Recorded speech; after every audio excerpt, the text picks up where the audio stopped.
2 days after my spinal surgery, I was still dragging myself from the bedroom to the kitchen like some half-functioning machine. My spine felt like it had been zippered shut with a blowtorch, and every step I took with the walker made me feel like I was learning to walk again on borrowed legs. Amy had gone out. Just a quick grocery run, she'd said with a light kiss on my forehead and a smile that didn't quite meet her eyes. I waited until I couldn't take the silence anymore. I needed to do something, anything, so I decided to check the mail. It had been piling up since I got home from the clinic. Amy had brought in a few envelopes the day before, but most of it had just sat in the box, soaking in the late summer Texas heat like it was waiting to be noticed. I don't know what I was looking for, maybe the physical therapy schedule or some insurance paperwork. Something boring, something normal. But instead, I found it. A plain white envelope. No return address. Our names, John and Amy Carter, written in pen. The handwriting wasn't hers, and it definitely wasn't mine. I opened it slowly, careful not to bend the paper inside. It was a receipt, printed and slightly crumpled, from Montrose Grill, a fancy restaurant downtown. Steak, cocktails, dessert, a full dinner for two. And at the bottom, 2 signatures. The first one was hers, Amy Carter. The second one didn't belong to me. I stared at that piece of paper for a solid minute before my body registered what I was looking at. The date was 3 days ago. The same exact afternoon she picked me up from the clinic. We'd barely gotten home by 2 p.m.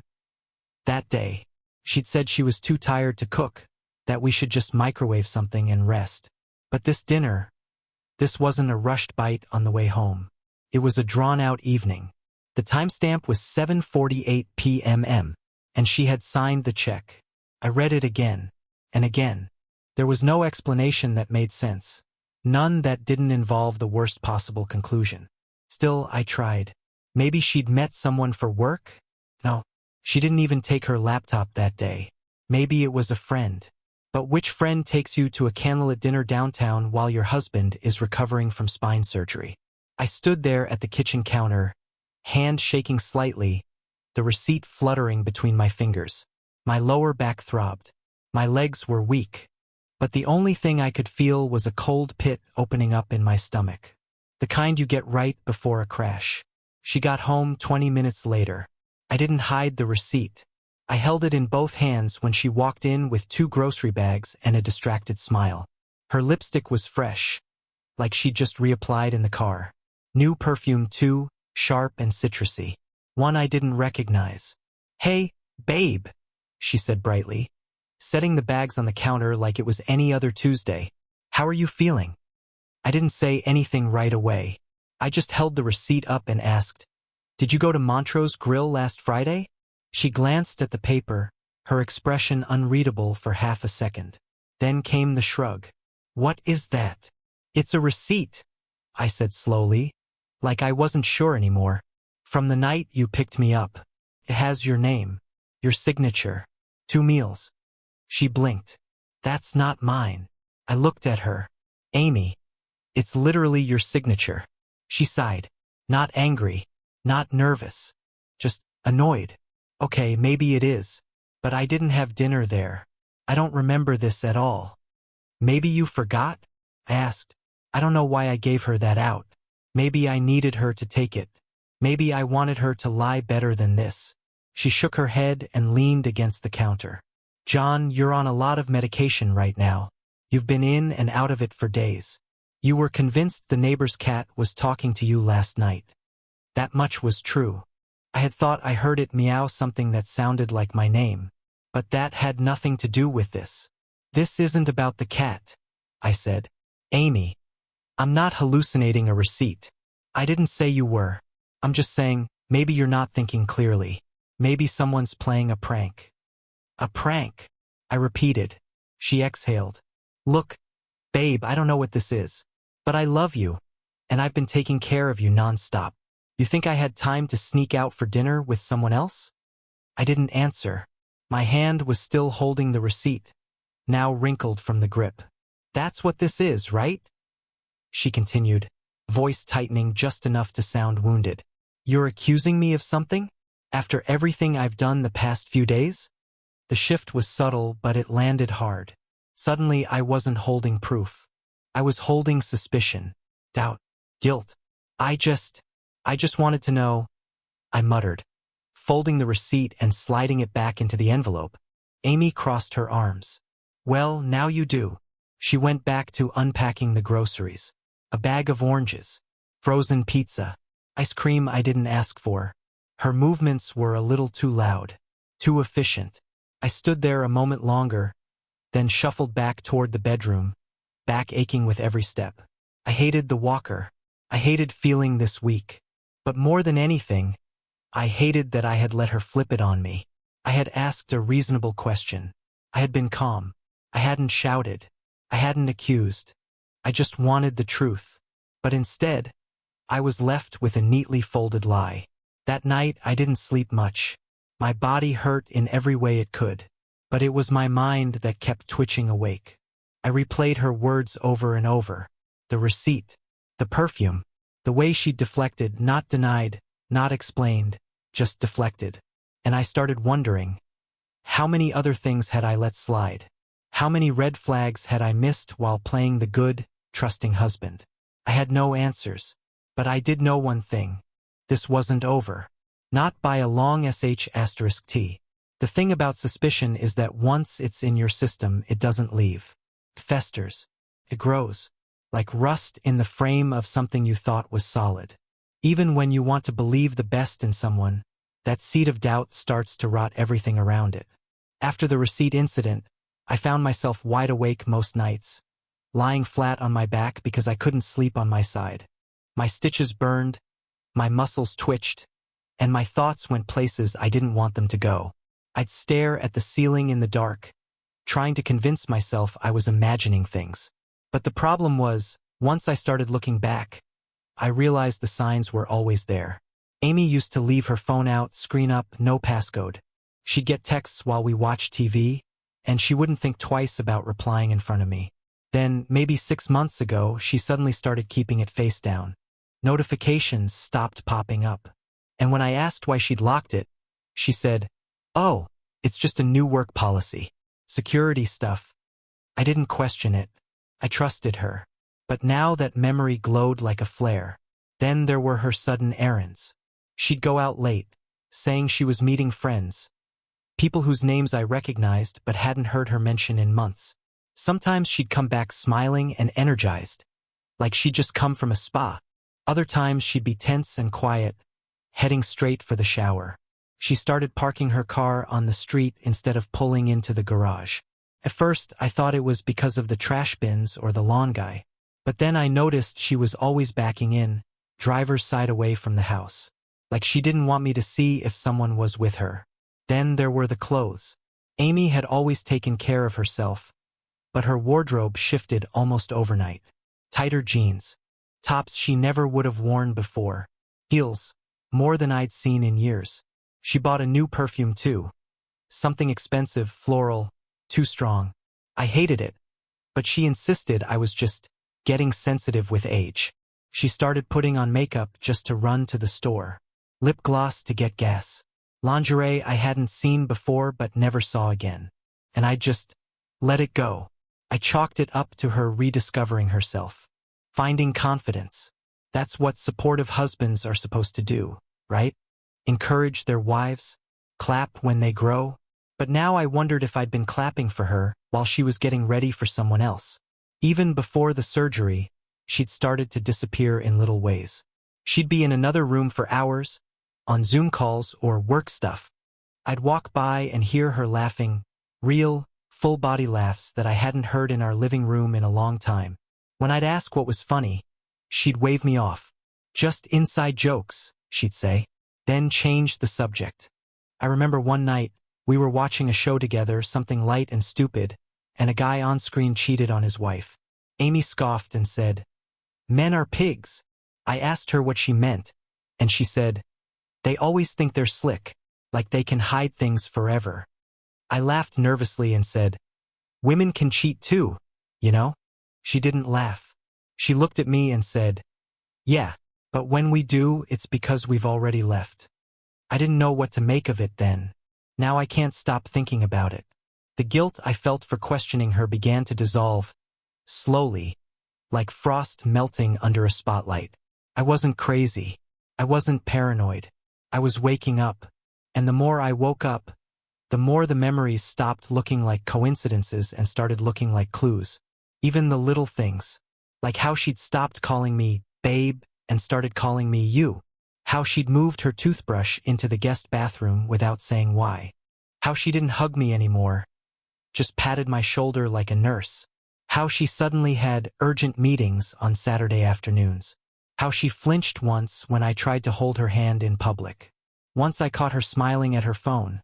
Really smiling, like how she used to when she got texts from me back in the beginning. I asked what was funny. She flipped the phone face down and said, "Oh, just dumb memes." But she didn't show me. And then came the day I found the extra charger. It was a random Tuesday, maybe a week after the receipt. I dropped something behind the couch, and when I bent down to reach for it, I found a phone charger tucked into the corner, plugged into an outlet we never used. The cord was different from either of ours, older, like for an Android. Amy and I both used iPhones. It was just there. She didn't have a second phone. At least, I didn't think she did. When I asked her about it later, she didn't even blink. Oh, that must have been left by the cleaning lady. We didn't have a cleaning lady. Not regularly, anyway. Still, I let it go. Not because I believed her, but because I wasn't ready yet for what believing myself would mean. The irony is, I'd always thought our marriage was strong. Not perfect, we'd had our fights, our dry spells, but I thought we had something that could hold. We'd been through job changes, money problems, deaths in the family. We'd survived all that. I thought that meant something. But now I was lying in bed, unable to roll over, listening to her in the next room talking in a whisper. I couldn't make out the words, just the tone. It wasn't her business voice. It wasn't even her friend voice. It was her flirt voice, like sing-songy, almost shy. And it wasn't for me. She hung up quickly when I coughed loudly. She came into the room and asked if I needed water. I told her I was fine. She kissed my forehead like I was a child. And then she walked out again. And I just lay there, drowning in the quiet. I started writing things down, not to build a case against her, but to make sure I wasn't imagining it all. I opened the Notes app on my phone and typed up every strange detail. Timestamps, changes in behavior, excuses that didn't add up, dates, names, fragments of overheard conversations. I didn't know what I was going to do with it. I just knew I needed a record, something that said, this happened. Because when you're broken, physically, emotionally, it's easy to be gaslit. Easy to be told you're overreacting, that you're making something out of nothing. But this wasn't nothing. I wasn't imagining the distance. I wasn't imagining the lies. I wasn't imagining the woman I loved turning into someone I didn't recognize. And once I admitted that to myself, I realized the truth wasn't hiding anymore. It was right in front of me. It didn't take a smoking G***N. I was already halfway to the truth and trying my best not to look it directly in the eye. But sometimes the universe doesn't wait for you to gather your courage. Sometimes it hands you the very thing you've been dreading and dares you to do something with it. For me, it came through a friend. Not a close one. Not someone I'd even spoken to recently. Just a guy I knew from back when Amy and I used to host dinners before everything got weird. Before everything got quiet. He texted me out of the blue one night. "Hey man, this might be nothing, but I was out last weekend and I think I saw your wife. She was at Granite Taproom. Thought maybe she was with coworkers or something." But the message trailed off, but the attached photo didn't. It was Amy. No question. Same auburn hair pulled back. Same gold bracelet I bought her for our 5th anniversary. She was wearing the pale blue top I hadn't seen in months. Fitted, low cut. The one she used to say was too much for dinner dates with me. She wasn't alone. A man sat beneath her, yes, beneath. She was on his lap, laughing with her head tossed back like she hadn't done in front of me in over a year. One hand on his shoulder. His arm casually wrapped around her waist. Their drinks sat untouched on the table. It was the kind of posture that screamed familiarity. Not a first date. Not friendly. int asterisk mate. I stared at that image for a long time. Not because I couldn't believe it, but because I finally could. That same night, hours after I saw the photo, I overheard her in the bathroom. I hadn't meant to listen. The house is just old, the walls thin. I was half dozing in bed, my pain meds making everything feel far away. But her voice cut through the fog. Soft, giggly. That same voice I'd heard through the door a dozen times. No, he's asleep. Yeah, I think so. A pause. Then laughter. Then silence. Then the sound of her heels tapping down the hall, front door opening, and closing again. She didn't come back for 2 hours.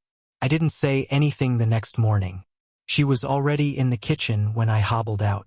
She smiled, asked if I wanted toast. I nodded. She kissed me on the cheek like nothing happened, like she hadn't just come home reeking of musk and someone else's cologne at 1 a.m. That was the moment something in me snapped. Not in anger, but in clarity. I knew. I finally knew. And now I needed to decide what that knowledge meant. She still hadn't mentioned the bar. She never explained the 2-hour absence. Never brought up the phone calls I wasn't supposed to hear. But once you've seen someone lie with their whole body, you stop expecting confessions. You stop waiting for the truth to arrive neatly wrapped. So I changed tactics. Instead of asking questions, I started watching, listening, recording in my head every strange shift in her routine. I'd sit in bed with my eyes closed while she got dressed in the other room. Not because I didn't want to see her, but because I couldn't bear to watch her transform into someone I didn't recognize. She started coming home late even more. New excuses. New names. A conference here, a happy hour there. Once she said she was seeing an old friend from college. She didn't say which friend. I didn't ask. I just watched her grab her purse like she couldn't wait to leave. I noticed little things. Her nails were always freshly done now. New phone case. New earrings. She bought new bedsheets but didn't put them on our bed. Said they were a gift for her sister. She didn't have a sister. One afternoon, while she was out, I checked the laundry. Her clothes were already washed and folded, but I noticed her blouse still smelled like cologne. Not mine. His. It was subtle, but it was there. And it was deliberate. She wanted me to know but not really know. Just enough to doubt myself. Enough to question what I saw, what I heard, what I smelled. It was control. Psychological fog. And for a while it worked. But the photo, the phone calls, the scent, those things didn't lie. Eventually, I worked up the courage to open her laptop. She left it on the dining room table one afternoon, screen still lit. I told myself I was just going to check the browser history. Just a glance. But then I saw a tab still open. Open table reservations, Granite Taproom, Thursday 8:15 p.m. Same place as the photo. Same day. Same time. My hands were shaking when I clicked on her email. Dozens of unread messages. None from me, but there were plenty from him. He used a Gmail account that didn't include a last name, just his first initial and some numbers. But the messages were unmistakable. Can't stop thinking about last night. Loved the way you looked in that blue top. Don't forget to delete this LOL. She hadn't. I clicked on the sent folder. My stomach turned. Wish I could sneak away tonight. Can't wait for the weekend. He's still stuck in bed most days. I feel guilty sometimes, but I don't want to stop. That was the one that broke me. I feel guilty sometimes. Not always. Not enough. Just sometimes. That was what I meant to her now. An inconvenience. A wounded man in the other room while she sent love notes to someone else. I didn't confront her. Not yet. Something about her indifference, her calm, casual betrayal, made me go quiet inside. Not defeated. Not afraid. Just focused. I backed up every message. Took *TS. Emailed them to myself. Saved the photo from the bar. Documented everything. I didn't know what I'd do with it yet. But I wasn't going to let her rewrite the story when it came time to end this. That night, she came home at 9:45. Said she went out for ice cream. I asked if she brought any back. She smiled, kissed me on the forehead and said, "Next time, babe." I nodded. because now I knew there would be a next time. And I'd be ready. After the last lie about the ice cream, I stopped asking questions altogether. Something in me shifted. Not in a cinematic, vengeful way. No grand declarations. No slamming doors. Just a quiet, solid decision to change direction. I'd spent weeks in this house aching, both physically and emotionally, trying to pretend my marriage wasn't circling the drain. But I couldn't unsee what I'd seen. I couldn't unhear the bathroom whispers or unread the emails. And I couldn't keep begging for scraps of honesty from someone who was so clearly done offering it. So I went silent. And in that silence, something unexpected started to grow. Resolve. She didn't notice it right away. To her, I probably just seemed tired. Maybe medicated. Maybe still hurting from the surgery. Which I was, of course. My spine still screamed every time I sat up too fast. But the difference was now I was using that pain. Letting it shape me. Letting it remind me that every ounce of strength I regained was mine. Not hers. That first week of withdrawal, I forced myself to do more. Simple things, things she used to help me with. I started cooking, nothing fancy, just scrambled eggs, canned soup, frozen dinners I could heat while sitting in a chair. I stopped waiting for her to bring me water or hand me my meds. I shuffled into the kitchen, bracing myself on the counters, fumbling with the pill bottles, learning where everything was again. It was slow and it was ugly. I dropped things. I cursed under my breath more than I'd care to admit. But I kept going. I knew she saw it. She'd walk into the kitchen, catch me struggling to reach a glass on the middle shelf, and ask, "Why didn't you call me?" I'd just shrug. "Didn't want to bother you." She'd give that tight-lipped smile, the kind that used to mean something. Now it felt more like a placeholder, an automatic gesture meant to distract me from noticing how emotionally absent she was. And honestly, I didn't care anymore. I didn't care if she knew I was changing. I didn't care if she felt guilty watching me limp from the fridge to the table while she scrolled through her phone. I didn't want her help. Not anymore. She stopped pretending after a while. Her concern faded. The performative affection became less frequent. Eventually, she didn't even bother asking how I was doing. She just came and went, drifting through the house like a ghost who no longer believed in haunting. That's when I started getting help from other people. Our neighbor, Mrs. Bell, retired, sweet as pie, borderline nosy, knocked on the door one morning with a batch of muffins and asked how I was managing. I didn't give her details, but I must have looked rough because she came back every other day after that. Sometimes with soup. Sometimes with bags of groceries I didn't ask for. I think she knew. Maybe not the whole story, but enough. My sister, Danielle, dropped by a few times too. She lived across town and we hadn't been especially close lately, but she'd heard about the surgery through our cousin and wanted to check in. I let her come in. I let her see the mess. And I told her not everything, but enough. "I think she's seeing someone," I said flatly one afternoon as Danielle helped me sort out my prescriptions. My sister didn't flinch. She just looked at me for a long moment, then said, "You think? Or you know?" I didn't answer. I didn't need to. Danielle didn't press. She just nodded once, then added, "Whatever you need, I'm here." That was the difference. Amy didn't ask what I needed. Amy didn't notice I'd stopped asking her for anything. But other people, people who had no vows tying them to me, showed up. And that meant something. Each small act of independence, each meal I managed on my own, each step I took without her shoulder to lean on. It wasn't just a physical milestone. It was a declaration. I don't need you anymore. And more than that, I don't want you. Not like this. I started organizing my days. I made lists, timed my stretches, practiced walking from room to room without the walker, pushed myself further every time Amy left the house. I'd rest, then push again. I started logging what I ate, what I could do, how long I could stand before the pain set in. I kept track like it mattered because it did. For the first time in weeks, I was doing something for myself. One afternoon, while Amy was out with a friend, her phone lit up 3 times with messages from the same contact labeled T. I managed to get down the porch steps alone. Just 3 steps. Just to the mailbox and back. My legs burned the whole time. I was sweating by the end of it. But when I shut the front door behind me and leaned against it, I almost cried. Not because I was tired, but because I'd done it without her. She came home later that evening, saw the empty mailbox, and frowned. "Did someone bring the mail in?" she asked. I looked her dead in the eye and said, "I did." She stared at me like I'd said I flew to the moon. "No walker?" she asked. "Nope," I said. She nodded slowly, then walked past me into the kitchen. "No congratulations. No, that's amazing." Just silence.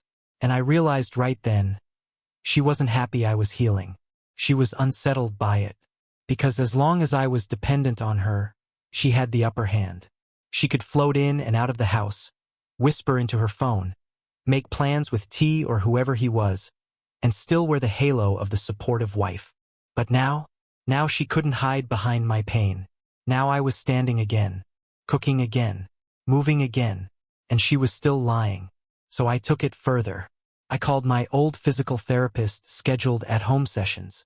Told Amy about it only after I booked them. She gave me a confused look and said, "You didn't ask me first." I shrugged. Didn't know I needed permission. She didn't argue, just nodded, lips pressed tight. The therapist came twice a week. Nice guy, quiet, didn't ask questions. After 2 sessions, he told me, "You're pushing yourself faster than most. Keep that up and you'll be back on your feet in no time." That night, Amy came home late again. Didn't say where she'd been. She smelled different, like hotel soap. She tried to act normal, setting her purse down, slipping off her shoes, asking if I needed anything. I shook my head. "Nope, I'm good." And I meant it. I was learning to function again. More than that, I was learning to separate myself from her entirely. The version of me that once clung to the idea of saving this marriage, of giving her the benefit of the doubt, of pretending she wasn't slipping away, he was gone. What remained was someone quieter, stronger, sharper. I wasn't ready to confront her yet, but I was preparing, and she had no idea. They say money isn't everything, but when your world starts to crack, you quickly realize how tightly it's woven into everything that matters. Security, freedom, options. Especially when you're married to someone who's been using your income as a shield, something to prop up a lifestyle they no longer even share with you. Amy had always been comfortable spending. Vacations, clothes, boutique skincare, takeout 3 times a week. And I never complained. I made good money, steady, reliable income in IT consulting, and I liked taking care of her. It gave me a sense of pride, of purpose, that old-school instinct to provide. But now it felt like I'd built a bridge just so she could walk off it with someone else. The emails, the photos, the lies, they were one thing. But the fact that she was funding her double life with money I earned while lying flat on my back recovering from surgery, that hit differently. That wasn't just betrayal. That was theft of a different kind. So I made a decision. Quietly, carefully. No announcement. No fight. I opened a new checking account under my name only. Something simple, something discreet. A bank she didn't use, no overlapping branches, no notifications sent to the house. I transferred just enough money to set the foundation. I left the joint account with a few hundred, enough to keep it from flagging, not enough for any real spending. Next, I called payroll. "Hi," I said, keeping my voice calm. "I'd like to update my direct deposit information." Took all of 5 minutes. I filled out a form, uploaded it to the portal, and just like that, my next paycheck was going to land somewhere Amy couldn't reach. When I hung up, my hands were shaking. Not from fear, but from adrenaline. It felt like plugging a hole in a sinking boat I hadn't realized was leaking for months. No more watching $1,000 credit card charges for spa days or wellness retreats. No more late-night Amazon packages arriving in unmarked boxes. No more lavish dinners under the name of team building. She'd notice eventually, but by then the money would be gone. Mine, protected. A week passed. My paycheck hit the new account, and I checked it 3 times just to make sure it was real. Felt like fresh air. Like I'd finally pulled the oxygen mask over my face while she was still breathing recycled lies. Then the first crack showed. It was subtle. She was trying to order something online. I could hear her in the living room muttering, Then a quiet, "That's weird." A pause. More typing. Another sigh. I didn't say a word. "Hey, did we change banks or something?" she asked, poking her head into the hallway. I looked up from my tablet. "Nope." "Why?" "Card keeps getting declined," she said, half laughing. "Maybe it's fraud again." "Could be," I said, nodding. "You should call the bank." She blinked. "You didn't touch the account?" I shook my head. Nope. That was true. I hadn't touched that account in over a week. Everything else was already in motion. She tried again later that night, different card, different site.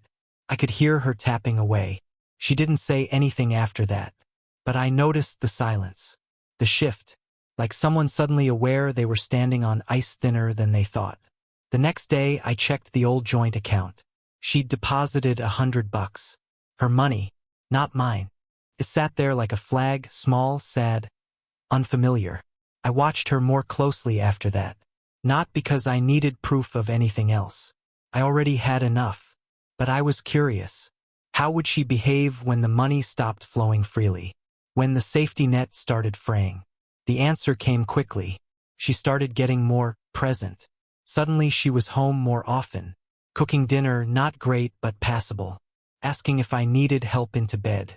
Offering to drive me to appointments. She even folded laundry one afternoon and left it neatly stacked by the foot of the bed like she used to do when we were first married. For a second, it almost worked. But then I remembered the emails. The perfume. The photo of her with her legs across someone else's lap while I was home swallowing pink asterisk lures and trying not to pass out. And just like that, the performance fell flat. I smiled. I thanked her. But I didn't soften. She was trying to reel me back in, and I knew exactly why. Because she felt the control slipping. A few nights later, she sat down on the edge of the bed, uninvited, and asked, "Are we okay?" I didn't look at her. "Define okay." "You've been distant," she said. "I know things have been hard. The surgery, work, everything." I let the silence do the talking. She reached for my hand. I let her take it. "John," she said quietly, "I know I haven't been perfect, but I'm trying." "Trying what?" "To be here. To show up." I finally looked at her. "You showed up after the money disappeared." That landed. Her face twitched just a flash, but I saw it. "I don't know what you mean." "Sure you do," I said. She let go of my hand. Stood. Adjusted her robe. "I'm going to bed," she said, cool again. Detached. "Good night," I said, and turned off the light. The next morning, I checked the joint account again. She'd transferred another $50 into it. This was new territory for her. Being on a leash. She didn't like it. I started moving more assets. Small investments I'd had for years, nothing major, just enough to make sure if she went looking, there wouldn't be much left to see. I contacted my financial advisor, set up temporary holds, locked down the IRA, changed every password I had: bank, brokerage, credit card portals, insurance. I wasn't panicking. I wasn't rushing. I was preparing. It felt like building a bunker while the bombs were still far off. You don't wait until the sirens go off. You start digging the moment you hear the whisper of war. Amy didn't confront me outright, but the air between us grew heavy. She started checking the mail more often, standing at the counter flipping through envelopes like she expected something to jump out and expose me. One day she asked if we'd received the mortgage statement yet. I told her I'd gone paperless. "Oh," she said, "I didn't know that." I nodded. I figured we didn't need to double up. That night, she poured herself a glass of wine and scrolled her phone with unblinking focus. I imagined her checking balances, trying passwords, refreshing screens. She wouldn't find what she was looking for, because I wasn't playing defense anymore. I was making moves. Every day that passed, I felt a little more stable. Physically, I was stronger. I could get up without wincing. I didn't need the walker anymore, just a cane. Emotionally, I was colder, clearer. I had gone from a husband trying to save a marriage to a man preparing to leave it. She thought the money tied us together. She forgot it could just as easily be the thing that sets us apart.